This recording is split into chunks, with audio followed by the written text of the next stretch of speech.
Naniniwala na itong si Rigor na ang pamilyang Guerrero ang totoong dumido kay David, kaya't silang dalawa ni Tanggol ay tilang magkaisa para pabagsakin ang nasabing pamilya.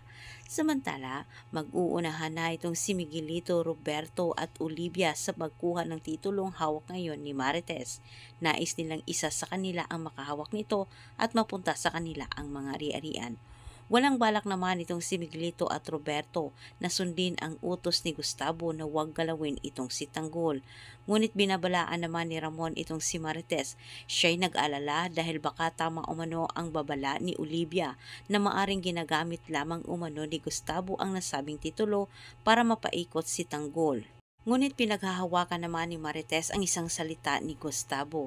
At samantala sa kabilang banda, kikilos naman itong si Tanggol para hanapin ang kanyang kapatid. Sinabi ni Inteng kay Tanggol na kung si Santino umano ang nagplanta sa nasabing bombe, maaring ito ang inutusan umano ng pamilyang Guerrero. At sa mga oras na yon ay sigurado sila nanganganib din ang buhay ni Santino. Samantala sa kabilang banda, ipapatumba na ni Pilar itong si Tinding. Gustong mabawi ni Pilar ang nasabing titulo na sa kay Marites ngayon sa pamagitan naman ni Tinding at pagkatapos nito ay sabay umano niyang patahimikin ang mag-ina. Samantala, kinonsulta naman ni Rigor itong si Mando at sinabi din niya na parang siya'y naniniwala na nagsasabi ng totoo itong si Fatima na si Miguelito ang dumido kay David.